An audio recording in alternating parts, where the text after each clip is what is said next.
Meu povo de Maracanaú, mais uma iniciativa da TV Pitaguari. Nós estamos lançando nosso videocast na rede com Alan.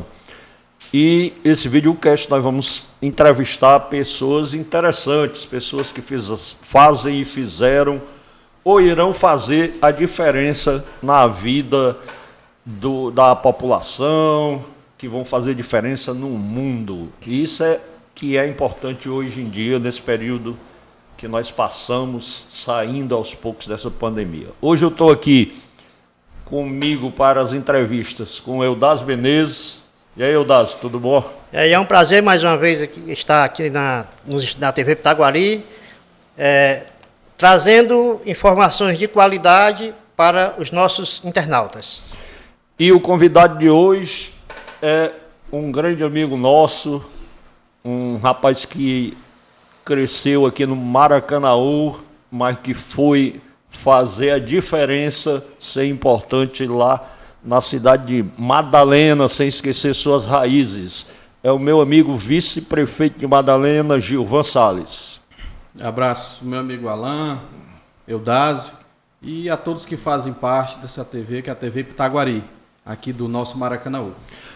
Gilvan, como é que foi esse seu encontro com Maracanaú? Você é de Madalena, é de Maracanaú, como é que foi isso? Alan, a gente, nós viemos de Madalena quase no berço, né? Por quê? Porque naquela época, quando meus pais moravam em Madalena, era distrito de Xeramubim, e eu nasci em Fortaleza, só fiz nascer, voltei para Madalena. Eu nasci em 79, quando foi no ano de 89 para 90, o meu pai veio para Maracanaú, morar em Maracanaú. Mas foi aquele chamamento, Maracanaú é o Eldorado, foi para montar algum negócio, foi para... Na verdade, quando meu pai veio para Maracanaú, porque os meus avós já estavam se estabelecendo aqui na cidade de Maracanaú.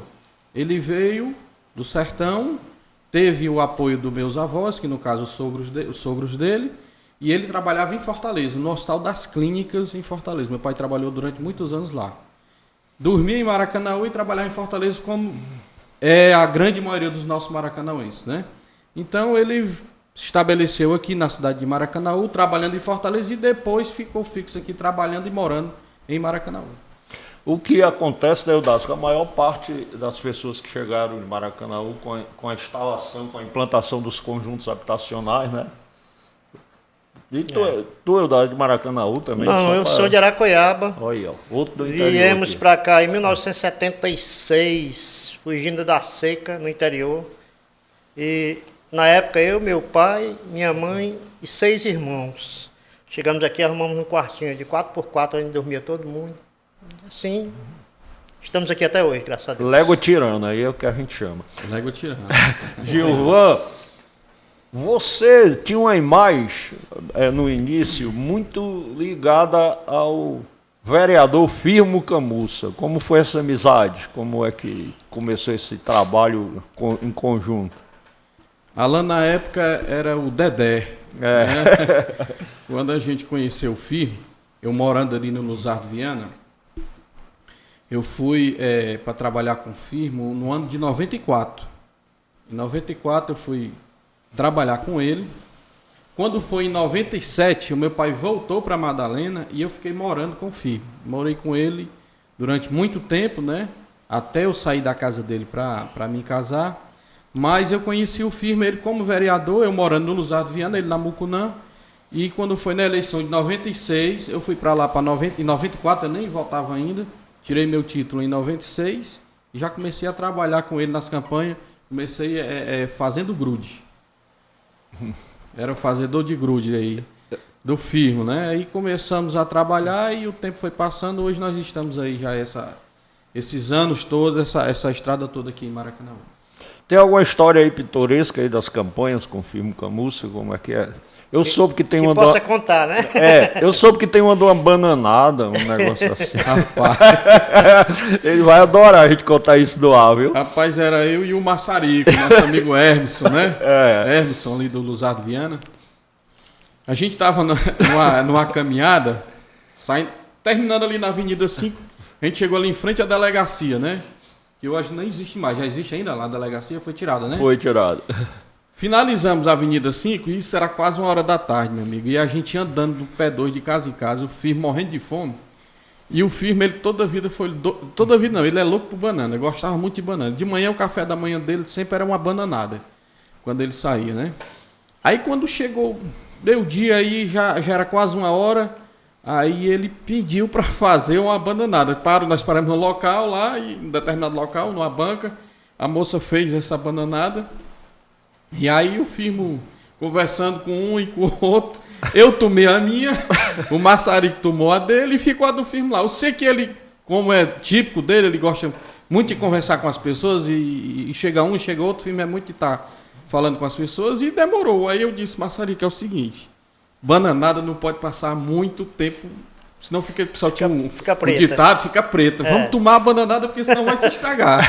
Ora, meu amigo, quando eu dividi a bananada com o Massarico, quando só deu tempo nós engolir. Quando terminou, ele virou para mim, rapaz, cadê a minha bananada? E já era. Aí, meu amigo, aí o tempo fechou, viu? O Massarico é cheio de história, rapaz. Qualquer dia desse nós vamos conversar com o Massarico também. Apesar dele não ser muito especial, mas a gente vai conversar com ele. Que é gente isso, boa, né? Massarico, gente boa.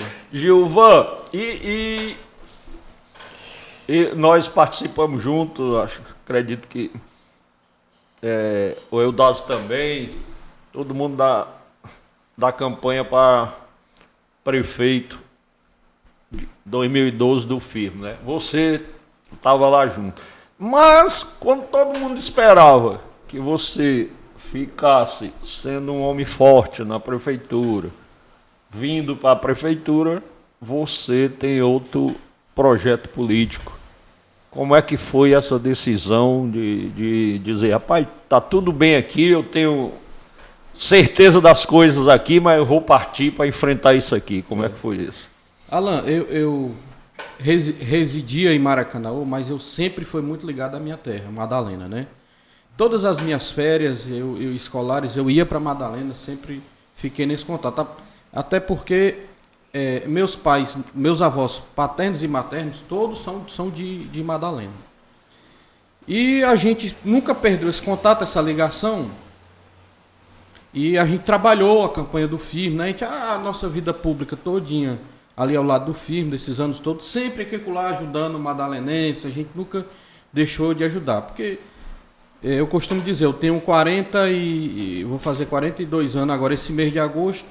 A única coisa que eu fiz, 2 coisas na vida fora na política, foi trabalhar em mototáxi, foi uma época que eu voltei para Madalena, e depois de rádio, né? Eu trabalhei uma época numa rádio lá na cidade, fora disso foi só na política. Então, eu aprendi a fazer a política e a estar na vida pública com o Firmo. E aí, durante esse tempo, como eu nunca perdi a ligação com a cidade de Madalena, quando o Firmo chegou no foco dele, que era um projeto de vida dele, que eu acompanhei ele desde praticamente do começo, né?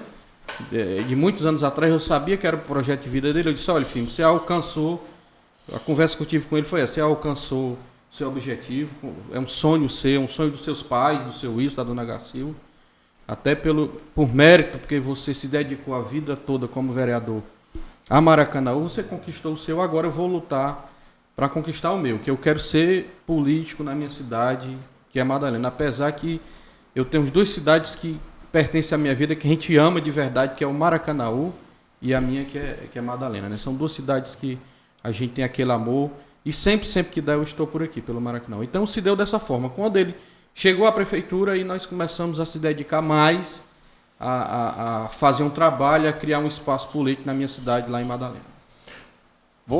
Eu tinha uma curiosidade, você ajudou a responder aí, Gilvan. Seu pai trabalhou na área da saúde, né? Porque você tem um trabalho muito forte lá em Madalena. Nós sabemos que no interior a rede básica de saúde é muito frágil e você começou lá sendo muito conhecido por esse apoio ao trabalho na área de saúde. Então você ajudou muito a área de saúde como político, como candidato. E como executivo agora, o que é que vocês pensam em fazer para melhorar a área de saúde de Madalena?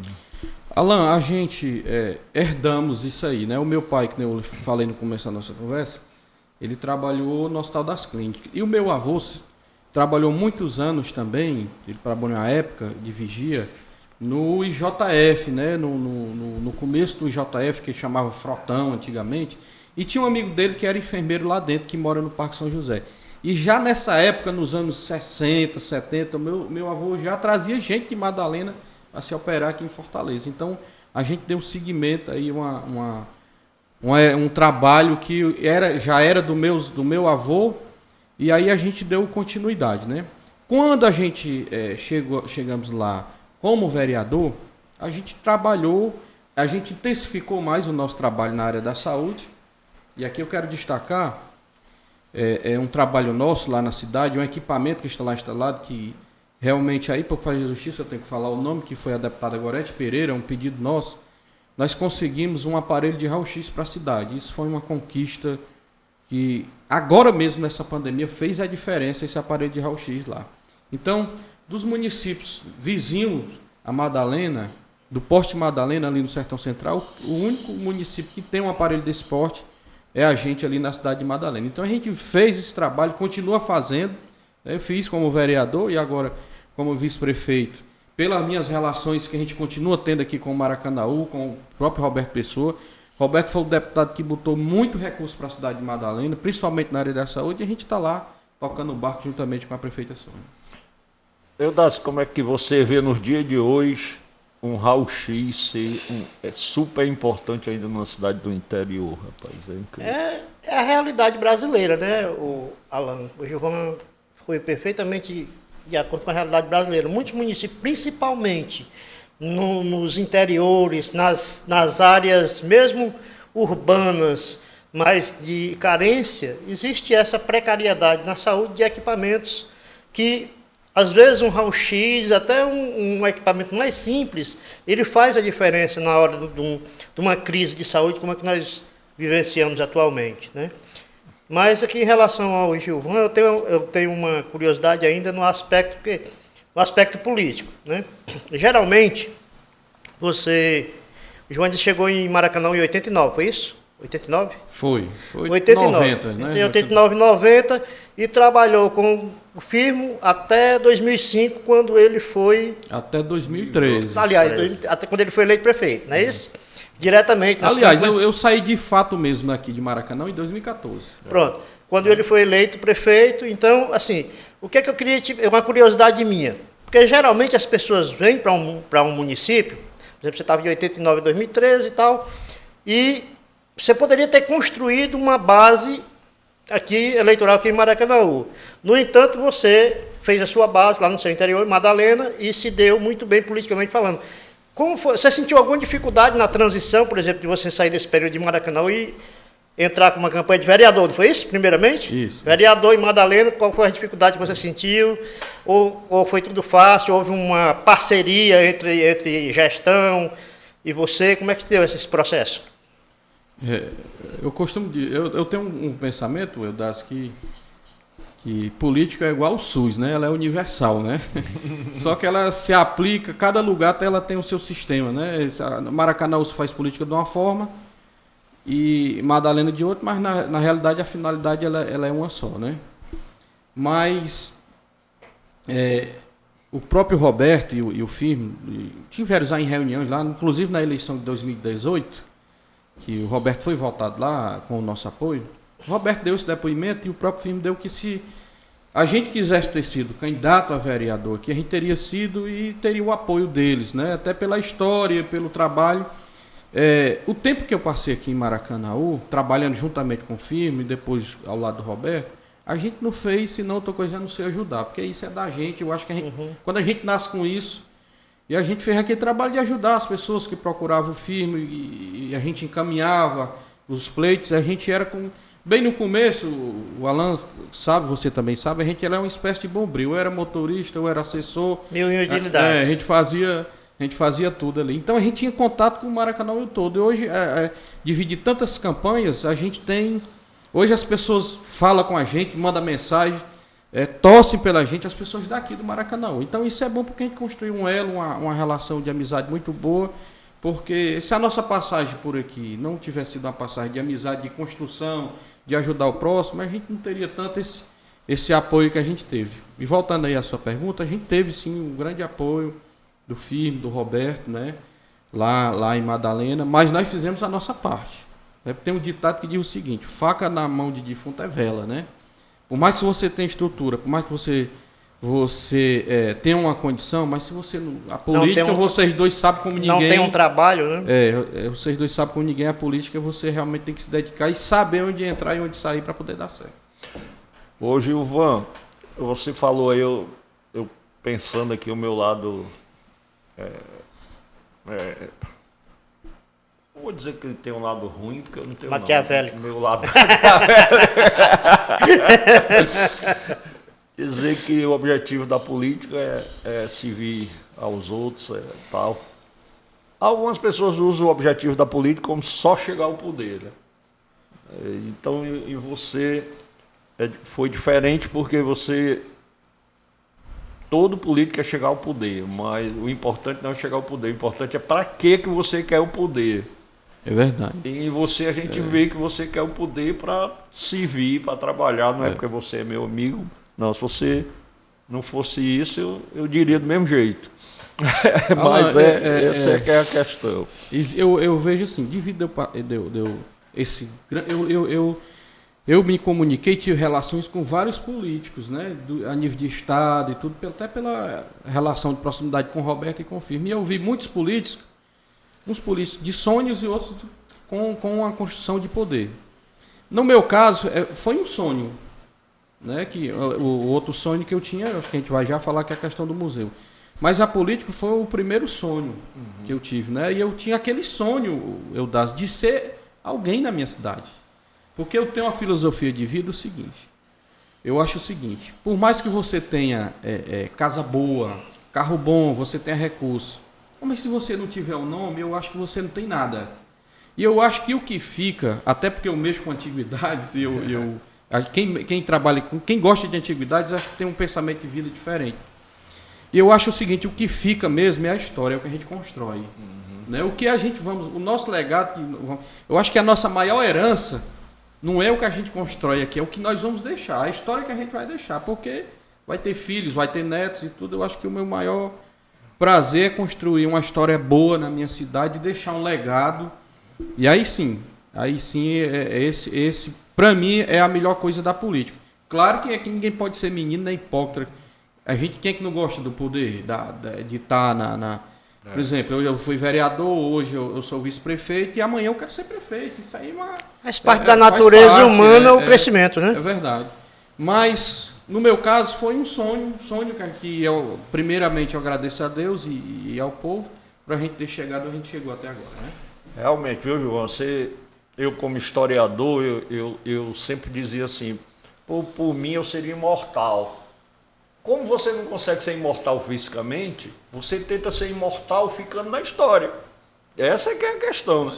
Eu tenho uma história que é o maior orgulho que eu tenho na minha vida. Eu sempre gosto de contar para ela ficar bem marcada. Eu vou contar mais uma vez que ela vai ficar aqui nesse videocast. Numa aula, meu filho tinha na época 8 anos, tal, a professora passou um exercício que era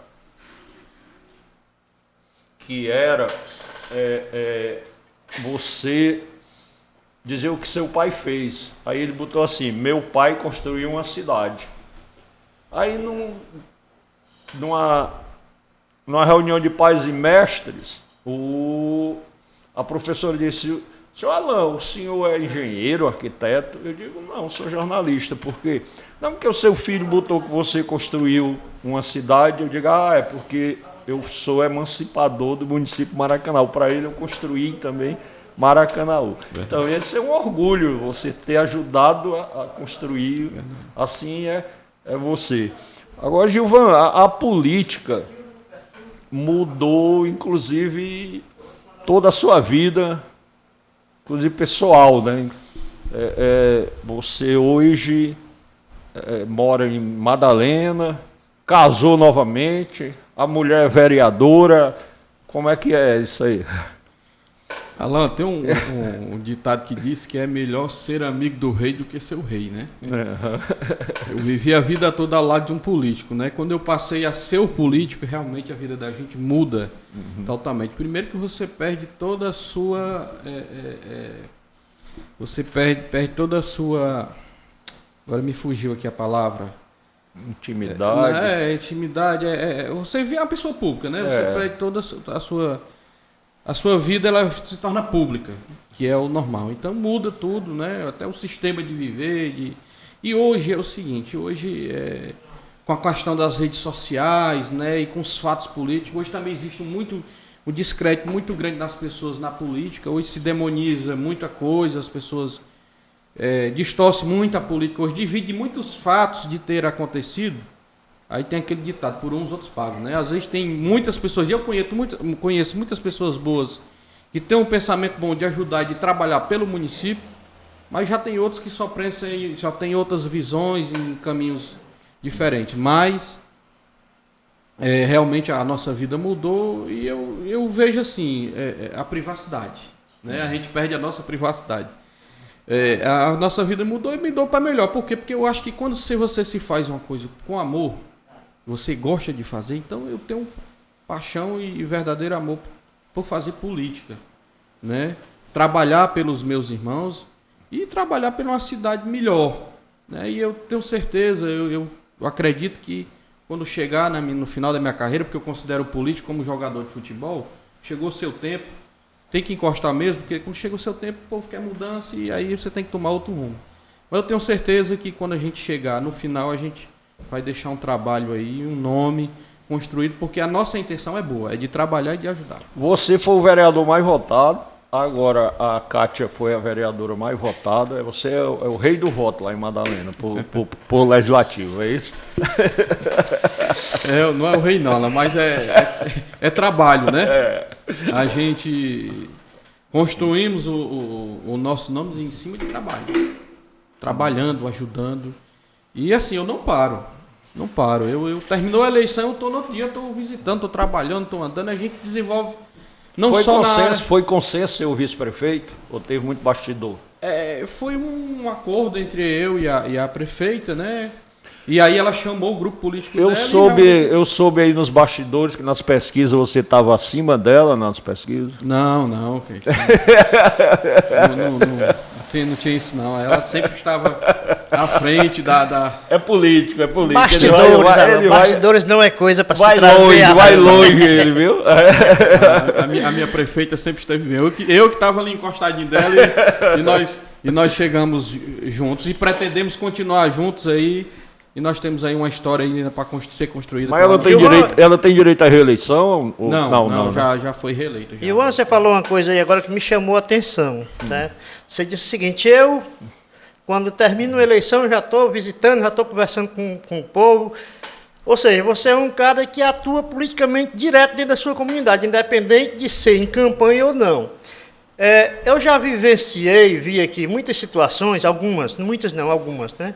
Onde o cara, por exemplo, termina a eleição, aí ele faz o seguinte, ele se enclausura dentro do gabinete, ou se esconde, seja lá onde for, diz, não vou visitar o povo não, porque vai começar os pedidos.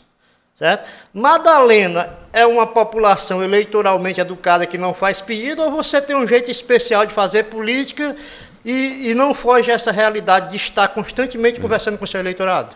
Madalena, graças a Deus, é uma cidade política, o povo são muito políticos, né? Mas é uma cidade de umas pessoas que eles gostam de observar muito o candidato, o trabalho do candidato. Graças a Deus por isso, que tem algumas cidades aí do nosso estado que realmente a coisa é bem difícil.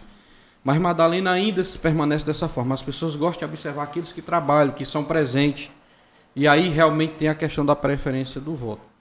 Mas eu respondendo aí a sua e a do Arlan, na questão do voto, eu tenho um consenso seguinte, o pensamento é o seguinte. Eu vivo do voto. O político, ele vive do voto.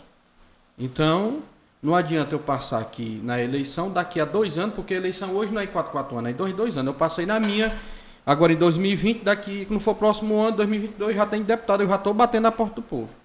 Então, se eu vivo do voto, quem coloca o meu pão na minha mesa é o povo, porque eu sou assalariado pelo povo, que eu sou político, eu não tenho outra... Aliás, tenho outra fonte de renda que a gente tem. Mas o meu carro-chefe é a política, então eu tenho que me dedicar aqui dali. Você tinha saído agora há pouco, estava dizendo para o Alan, aquilo que se faz com amor e com prazer dá certo, porque quando você faz uma coisa que você gosta de fazer, então, para mim, andar, visitar e estar com uma pessoa, agora eu acabei de chegar aqui com uma pessoa de Madalena para uma cirurgia, para um exame, isso aí para mim não é trabalho, é uma realização. Então, por isso que realmente a coisa flui e o voto sai. Então, assim, eu entre a eleição e sai a eleição, continuo trabalhando. Por quê? Porque quando chega a eleição fica mais fácil para mim. É tão difícil e ruim o cara chegar, eu já cheguei em alguns grupos de visitante de política, eu já cheguei numa situação que eu andava com as pessoas, aí a gente chegou numa certa localidade, aí sempre toda localidade tem aquelas pessoas polêmicas, né? Uhum. Aí o cidadão lá, nós estávamos visitando, aí o cidadão lá da porta disse assim, olha, aqui ninguém entra não, aqui eu não quero político não. Aí eu, lá no meu, já conhecia ele, aí eu disse, mestre, nós estamos aqui. Aí ele apontou para mim, o Gilvan aí pode entrar, porque ele sempre passa aqui. Entendeu? Você vê como é a cabeça do povo, né? As pessoas ainda observam isso. Madalena é dessa forma. Então eu trabalho, vivencio a comunidade, sempre estou visitando para ficar melhor. Quando chegar na eleição, as pessoas me dizem, passou aqui daqui a 4 anos e tudo. Eu concordo plenamente com o que você está dizendo, eu tenho uma visão seguinte, se o cara, por exemplo, que vive da política, ou vive na política, né? E muitos vivem da e outros vivem na, né? Então, o cara que vive na política ou da política, ele passa por um pleito eleitoral, e em seguida ele começa a se afastar do povo, a cada eleição que ele vai enfrentar, ela vai se tornar mais cara, né? Porque o povo vai dizer assim, o cara só vem aqui em período de campanha, então eu vou explorar logo agora. Enquanto o cara que faz, como você faz, de estar constantemente com o seu público, né? A pessoa se habitua com aquele cara como se ele fosse ali, ele sendo do grupo interno ali, então é diferente de um cara que vai de 2 em 2 anos ou de 4 em 4 anos, que ele sabe que ele só vai voltar na próxima eleição, então ele diz, não, vou pegar logo agora enquanto, né? Porque daqui a 2 anos é complicado. Ultimamente tem uma frase que as pessoas dizem, estou vereador, estou vice-prefeito, estou prefeito ou estou deputado, e realmente tem que ser essa mesmo, estou, porque não é para sempre, né? Inclusive eu só vou votar no deputado federal, que ele se comprometeu a levar um projeto para a Câmara dos Deputados, definindo que os políticos não devem ter salário, deve ter só uma ajuda quando for para a sessão, porque político não é profissão. Você tem razão, Alan. Agora eu quero saber como é que você vai fazer, qual projeto de lei que você vai botar para os eleitores, você vai exigir que ele botar. Olha, essa história desse projeto aí tá igual a história do fundão. Né? Eu acho que essa mudança aí tem que começar de baixo para cima. Quer tirar logo dos vereadores? Não. Que é isso? Rapaz, não, tô brincando com o João para esquentar aqui a entrevista, que tá muito boa para ir. Porque esse seu projeto de lei, ele tem um duplo sentido, né? Mas assim, tu disse que tem que começar de baixo. Como? Em que aspecto começaria? Porque o político, no futuro, ele pode até viver sem um salário, se os eleitores votarem somente nas propostas do político. Tá, mas deixa eu esquentar o negócio. Já que o Alan tocou, não, vou esquentar. Não, vou esquentar. Mas assim, por exemplo, geralmente, quase todo político, ele tem uma profissão anterior à política. Tá? Acho que o Alan falou, a gente já discutiu muito isso, é no sentido de que, por exemplo, eu sou servidor público, aí eu entro na vida pública, na política, né? Entro na política. Digamos que por acaso eu fosse eleito, que é impossível, é inimaginável, mas que eu fosse eleito a um cargo eletivo, tá? Então, o que é que o Eudásio fazia antes de ter esse cargo eletivo? Ele era profissão tal. Então, a ideia, quando ele coloca, é o seguinte... E quando se nasce os dentes na política? O cara, aí é complicado, mas o cara colocaria essa ajuda de custo para as sessões que ele participasse pelos projetos, porque ele ia viver da profissão dele. Não, eu fiz uma brincadeira, mas eu vou falar sério agora. O que como o Eudásio colocou, é o seguinte, você é médico, vai eleito vereador, aí muitas vezes você se afasta. Só volta quando está perto da eleição para atender de novo e conseguir voto. Então, você é engenheiro, né? Aí, como o nosso amigo deputado estadual aqui, o outro, que é eleito por Maracanã, é engenheiro. Aí vai eleito deputado estadual, aí se afasta, não vai mais trabalhar em nenhuma construtora, em nada, e fica só com... Todo mundo faz isso quase, 90% dos políticos fazem isso, né? Quando o vereador era só conselheiro municipal, no início, como era? Você era eleito vereador e continuava trabalhando normal, porque você não tinha salário. Isso foi o início das vereanças nos municípios. E você recebia uma ajuda de custo nas sessões que você participava, né? Os deputados receberiam as passagens de avião e uma ajuda de custo pelo tempo que passariam em Brasília, né? Mas isso é quase impossível no nosso país, na estrutura do nosso país, como o Gilvão colocou. Apesar do eu discordar do Eudásio, eu vou fazer outra provocação aqui, mas o Gilvão não é obrigado a responder. Quando ele diz que a eleição é cara, não é, pô. Eu vejo vereador que tem 2.000 votos, gastou 30 mil na eleição, lá nas contas eleitorais, estão lá e foram aprovadas. Foram aprovadas pela Em compensação, tem vereador que tirou 1.800 e gastou 600, 800, 1 milhão. Em conta eleitoral não pode ir lá, o máximo era 91 mil reais. Você está falando do DVC. Não, eu só falo do que existe lá. Eu desconheço. Mas vamos entrar num tema bom agora. Gilvan, e como é que foi essa história do museu aí do Gonzagão, rapaz? Alan, a gente como menino do interior, a gente sempre foi muito ligado a essas questões das raízes do sertão. E eu desde novo comecei a colecionar itens antigos, né? A minha coleção já tem quase 20 anos aí ou mais que a gente vem colecionando. E Luiz Gonzaga a gente sempre foi... Por que essa questão por Luiz Gonzaga? Porque Luiz Gonzaga foi o maior divulgador do nosso sertão, do Nordeste. Eu costumo dizer o seguinte, pelo que eu já pesquisei e vi sobre a nossa história, o Nordeste ele tem dois momentos, um antes e outro depois de Luiz Gonzaga. Que na realidade quem colocou o Nordeste no mapa foi Luiz Gonzaga, através das suas músicas, divulgando os pássaros, as aves e todos os nossos costumes está na obra de Luiz Gonzaga. Uma vez eu vi eu não sei se foi Raquel de Queiroz, que tem aquela história que o sertão ia virar mar, o sertão já foi mar, mas eu vi ela falando que o seguinte, que se o sertão virasse mar, ou se o próprio Nordeste virasse mar, para poder reconstruir o Nordeste bastava guardar a obra de Luiz Gonzaga. Com a obra de Luiz Gonzaga se reinventaria novamente o Nordeste. Então, foi através disso aí que a gente começou a colecionando. Aí, um certo dia, eu recebi na minha casa um cidadão por nome de Reginaldo Silva. Conheci ele lá em Exu, que foi um encontro lá do Cariri Cangaço.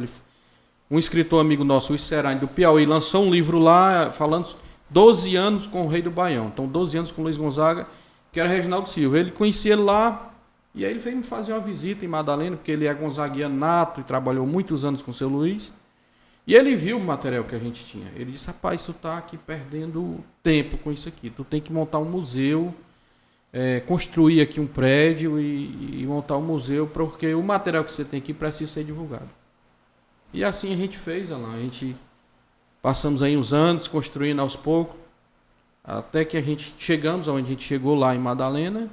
Construímos lá, o museu está lá aberto lá e já recebemos lá várias pessoas do município por inteiro, já foi, as escolas, pessoas dos arredores do município. Depois teve uma reportagem lá da TV Verdes Mares, com aquele programa Partiu. Depois disso aí aumentou cada vez mais. Pode fazer propaganda da nossa concorrente aqui, não. Ô, rapaz, desculpa aí. corta aí. Quantas peças tu tem na tua coleção do Gonzaga lá? É assim, lá eu tenho 3 salas, né? Uma sala conta só a história de Luiz Gonzaga. A outra sala é antiguidades, que ela vai desde o telefone antigo, a TV, a rádio, a projetor, a câmeras. E eu tenho uma terceira sala que é só itens do sertão, que é a da lamparina, a garrafa antiga. Eu tenho que ir lá ver balança. Ver aqueles seus projetores, rapaz. Sou apaixonado por aqueles projetores. Eu tinha um em casa. Quando você é político, então, promete, mas não vai. Então, e quando ele for, eu quero ir também. Espero que ele cumpra, né? É. Então não é um museu específico do Luiz Gonzaga, o nome do museu lá, Eudás, é Museu do Sertão. Certo, né? certo. Que hoje virou instituto. Então ele engloba a história nordestina. Isso, hoje virou um instituto, né? O Instituto Museu do Sertão. Mas o carro-chefe é Luiz Gonzaga, né? Luiz Gonzaga puxa a outra história. E atrelado ao museu eu tenho um engenho de rapadura, que faz mel e rapadura, e que agora esse mês de agosto, que é o mês do meu aniversário, eu vou fazer uma moagem lá um final de semana e eu vou mandar um convite para os amigos. Isso aí seria uma oportunidade, porque vocês iam conhecer o museu e conhecer... Tá certo que aqui pro lado da praia aqui, né? Pro lado de Beberibe aqui, tem muita gente. Agora, no nosso Sertão Central, é um resgate que nós estamos fazendo, porque lá para lá não existe. Tem um seu agora que esse final de semana a gente foi, que está iniciando. Conheço 2 pessoas no máximo que faz. E nós vamos ser o terceiro ali no Sertão Central. Nós vamos fazer um programa lá, rapaz, nesse dia. É bom gravar. E é muito bonito, é uma coisa antiga. E o meu material que eu tenho lá, por exemplo, o meu kit, que chama o kit do engenho, a moenda e o motor, é um kit inglês de 1925. Que eu achei isso no interior de Boa Viagem, lá dentro das Brenhas, no mato. Um senhor com 80 anos, estava com esse material lá, e aí a gente pegou, reformou e tudo, tá lá funcionando, e nós vamos fazer esse mês. Um material de Gonzagão que veio pro São João de Maracanã, foi do teu acervo? Foi do meu amigo Reginaldo Silva. Ele tem a Sport Gonzaga, é um museu itinerante, que ele viaja o país todo fazendo aquela exposição. Ou seja, você... investiu numa área cultural, em defesa do Nordeste, e eu vou fazer uma pergunta que eu já sei a resposta, mas eu vou fazer para todo mundo aqui saber. Dá voto isso? Dá não. É um sonho, é uma coisa... né? Dá não, mas como a gente é político, se torna conhecido, dá nome. Dá satisfação, dá satisfação, prazer e divulgar a cultura. Isso aí é o importante, né? Teve pessoas que chegou para mim e disse assim: rapaz, tu é louco, fazer um negócio desse aqui, poder ter investido na outra área. Aí eu volto ali no meio da nossa conversa. É o legado, é a história, é o que a gente vai deixar. E é muito importante, rapaz, se chegar um aluno lá, Eudás e Alan, chega os alunos lá de 8, 9, 10 anos de idade, vê aquelas peças e fica encantado. Então, para eles ali é um descobrimento como era antigamente, né? Que hoje na própria escola não existe a aula de história, mas tem que se realmente divulgar e dizer como era o antes, como viveu o nosso laboratório, né? Onde se vivencia a história. Pronto, você falou. Eu levei meus filhos, Gilvão, uma vez para uma exposição de brinquedos manuais antigos. Eles ficaram impressionados, eles não sabiam nem que existia aquele tipo de brinquedo, né? Quando a gente brincava, né? Fazia pega-vareta, era a baladeira. Naquela época a gente podia matar passarinho, hoje se matava vai preso. Né? Eu atirava muita lagartixa. Comi muita rolinha. Hoje não pode mais, né? Então tinha aquele... rola alguma coisa, né, que a gente chamava, que botava a latinha lá e saía correndo. Isso aí eu brinquei muito aqui nas ruas do Luzardo Viana. Aqui. Furachão, eu furei até o meu pé uma vez, fui jogar o furachão, acertei, foi o meu pé. Então, a gente cavava e botava um miolo de manga. Pra acertar. Então é uma coisa do sertão. Eu gostava muito daquela brincadeira de quem vai bater na mãe de um e na mãe do outro. Naquela época a gente brigava, batia na cara do outro. Mas o desde menino sempre foi polêmico, né? Foi polêmico. Mas, Gilvan, o museu é aberto para as escolas de Madalena, né? Visitar e... o Eudás até falou num ponto aí, questão de laboratório, né? A gente recebe também o pessoal da cidade vizinha, o pessoal que trabalha universitários, né? Para fazer pesquisas, né? Que realmente nós temos umas peças lá. Uma vez eu fiz uma viagem para Pernambuco, eu rodei mais de 2.000 quilômetros no F4000. Aí, porque como a gente ser gonzaguiano, os encontros mais é em Pernambuco. Aí os amigos meus disseram: rapaz, eu vou até colecionador de... Rapaz, na minha cidade tem isso e isso lá, vai buscar. Aí eu passei uma semana aí viajando. Quando eu voltei de lá pra cá, eu vim com F4000 cheia, carro de boi, muita coisa. E lá a gente tem umas peças que realmente são centenárias, né? E aí hoje lá é como se fosse uma fonte de pesquisa, né? Pra turma mais nova conhecer e fazer os trabalhos aí escolares e universitários. Muito interessante mesmo. Sabe o que é a satisfação de você ter um material desse? Porque é o seguinte, o aluno na sala de aula é uma coisa, a partir do momento que ele vai lidar com um tema, com uma matéria, e aí a professora ou o professor diz o seguinte, ó, vamos ali que tem um local que você pode ver isso aqui na prática. Então aquilo instiga, né? É uma forma de resgatar a cultura, mas também uma forma de resgatar o interesse das pessoas pela história, pela própria história, né? Por isso que eu trouxe aqui o meu pilão, a lamparina e o chapéu de vaqueiro que eu ganhei do meu amigo Cleirton, da Verdes Mares, na época da novela Velho Chico. Pronto. E aqui o grande poeta Patativa do Assaré. É o homem que fez a triste partida, né? É. Agora você... Eu sou o colecionador também. Agora você foi do passado ao futuro, né? Porque o robozinho aí é outra história. Para mostrar a relação entre passado e futuro.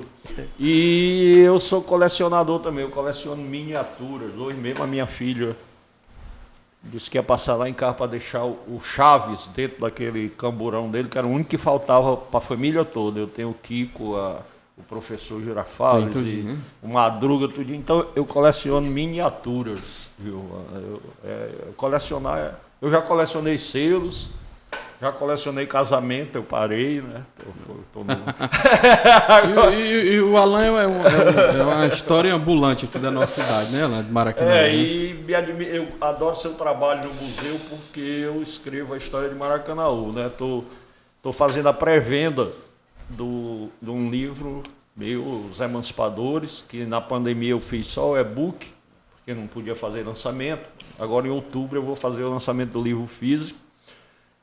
Também terminei de escrever a história do Poder Legislativo de Maracanaú, de 1985 a 2021. Estou conversando com o Demi Peixoto, presidente da Câmara, para ver o lançamento do livro lá na Câmara. E a história da emancipação de Maracanaú. Eu tenho umas coisinhas guardadas lá da história de Maracanaú, da Câmara e tudo. Eu tenho lá. Da Câmara é coisa que pode publicar, né? É? Nossa, é. Só para descontrair, pessoal. É porque quem coleciona, por exemplo, eu tenho na minha coleção, eu tenho coisas que pertencem à família de seu Luiz que eu não publico. Não publico e nem divulgo lá, né? E isso aí é materiais que a gente foi ao longo do tempo, a gente foi arrecadando.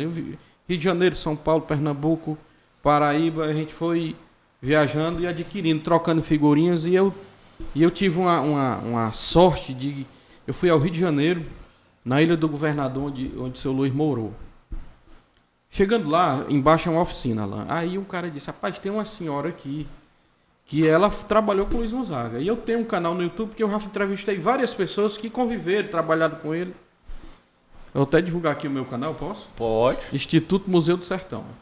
Aí tem lá muita história e tem muitos vídeos raros de Luiz Gonzaga que eu divulguei, que eu coloco lá. E tem uns gonzaguianos que às vezes liga pra mim e aí fica, rapaz, tu botou isso e tal, porque a gente tem umas raridades, mas é pra ser divulgado, né? O colecionador ele tem isso, ele tem de querer guardar pra ele e não querer abrir muito, né? E aí eu chegando lá, esse rapaz me deu essa informação e disse o seguinte, olha, ela mora aqui perto. Aí eu fui bater na casa dela. Aí aquela pessoa muito direita, né? Aquela pessoa muito direita chegou pra mim, eu conversando, contei a minha história e tal. Ela falou muito sobre ele, sobre Dona Helena. No final ele, olha, eu tenho umas coisinhas aí. Aí, meu amigo, isso aí com um colecionador, eu disse, como é que é? O que é que a senhora tem? Aí me interessei pelo assunto, né? Ela disse, olha, eu quem fiz a última faxina dele aqui, no apartamento. E eles foram e ficou muito papel, muita coisa aí, uns discos e tal.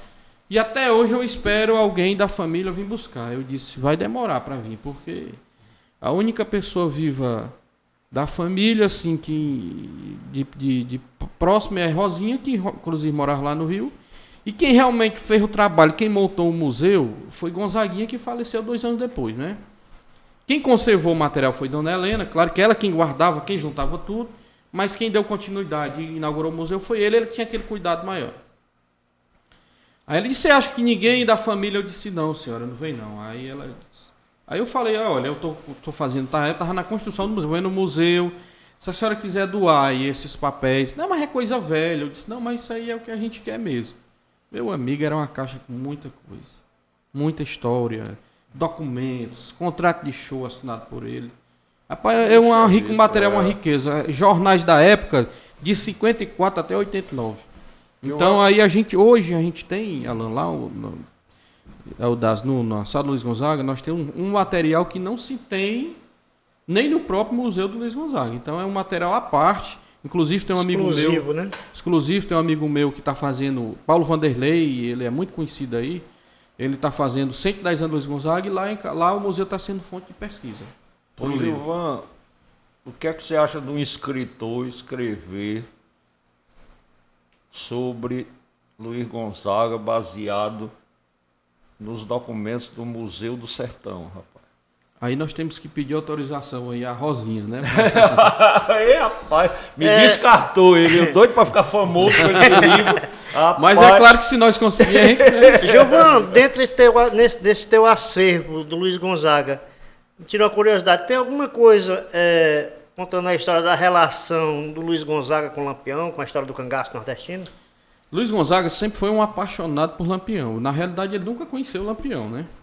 Só teve uma história, o seguinte, quando ele era menino, aí surgiu um fato, dizendo, não, Luiz Gonzaga Lampião vai passar no Araripe, que era onde ele morava, na fazenda Araripe, vai passar no Araripe indo para Juazeiro do Norte, que realmente Lampião foi a Juazeiro uma ou foi 2 vezes.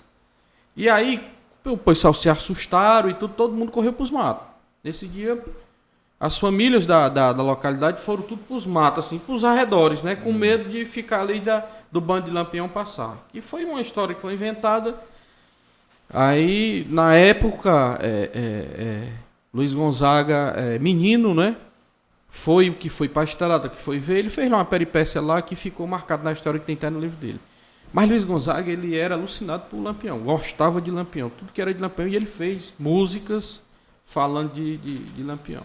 Que até uma controvérsia aí, tem um pessoal do Cariri Cangaço que dizem porque na realidade quem divulgou Lampião foi o próprio Luiz Gonzaga, né? Ele divulgou assim, mostrando um lado mais humano, porque realmente Lampião, cangaceiro já diz tudo. A própria forma dele se vestir já representava muito isso, né? Ele fez um misto de vaqueiro com cangaceiro, né? Gilvan, esse assunto dá 3, 4, 5, 6, 7, 8, 10 videocast aí, né? Mas nós vivemos numa era de tecnologia onde tem seus formatos e a gente, para ser ouvido, não pode se estender muito, mas nós já estamos falando um bom tempo aqui sobre política, sobre cultura, sobre o Nordeste. Eu quero agradecer aqui a sua presença nesse videocast do Eudásio e está aberto aí para você fazer suas... Já que você é um homem político, eu vou usar os termos políticos, você fazer suas considerações de encerramento. Tá certo. Aqui a gente agradece, né? E ao Alan, ao Eudásio, a gente abraça aqui os nossos irmãos maracanauenses. Para mim é um prazer, Alan, viu? É um prazer estar aqui. Sei que o seu programa é assistido. E é um prazer estar do lado de vocês dois. E você que conhece a minha história do começo, eu conheço a sua. Sei que você é um dos maiores defensores de Maracanaú. Você foi um emancipador. Eu conheço você de perto. Você é uma pessoa bem intencionada. E trabalhei muitas políticas com o Alan. O Alan é Maracanaú. Isso aí eu digo porque eu conheço e eu sei. Pode ser mal compreendido em alguns aspectos, mas o Alan ele tem um amor por essa cidade. Então quero dizer para você, Alan, que é realmente de coração um prazer estar aqui ao seu lado. Porque eu sei da sua história, sei da sua defesa e eu sei o quanto você ama essa cidade. Então, Maracanã deve se orgulhar de você. Deve se orgulhar. Quem conhece o Alan de perto, o Eudásio sabe disso, sabe do amor e do bem e o zelo que ele tem pela nossa cidade. Que eu digo nossa porque eu tenho a minha história aqui. Então é um prazer, um orgulho de estar aqui juntamente com você, com meu amigo Eudásio também, que é outro lutador, batalhador. Acompanhei o Eudásio em várias lutas em defesa dos trabalhadores, não, dos servidores aqui do município. Viu o Eudásio em bastidores pegando vários embates na gestão, em defesa também dos servidores de Maracanã. Isso eu presenciei, os bastidores aqui da política de Maracanã. Ele em defesa dos servidores. Então, são duas pessoas que realmente se dedicaram e se dedicam à vida do nosso município. Então, é um prazer estar aqui. Eu me sinto também com orgulho de estar aqui batendo esse papo com vocês. Então, um abraço a todos os nossos maracanauenses. Estamos em Madalena, mas o nosso coração está aqui também. Eudásio, muito obrigado aí pela sua participação. Pode... Para mim é um prazer estar aqui conversando com o Gilvan, principalmente em dois assuntos tão instigantes quanto é política e cultura, né? Política e cultura, principalmente nordestina. Então, a satisfação. E eu espero, sinceramente, Allan Kardec, que você cumpra a sua promessa e que você possa me levar para fazer uma visita ao museu, ao Instituto do Rio Gonzaga do Gilvan. Eu estou devendo essa visita. Meus filhos me cobram, querem conhecer lá, porque... com essa pandemia e com a cultura que a gente vive, as crianças hoje só conhecem galinha assada em cima do prato, né? Os animais. Então eu preciso conhecer Ainda é elétrico, né? A lenha, né? Então, foi uma satisfação, Gilvan, contar com você, Eudásio, e quero agradecer a maior pessoa que eu tenho que agradecer. Eu chamo de pessoa porque eu quero criar intimidade com ela. Quero agradecer aqui a Deus por nós estarmos aqui realizando esse programa em defesa da boa política e em defesa da cultura. Muito obrigado e até o próximo Na Rede com Allan.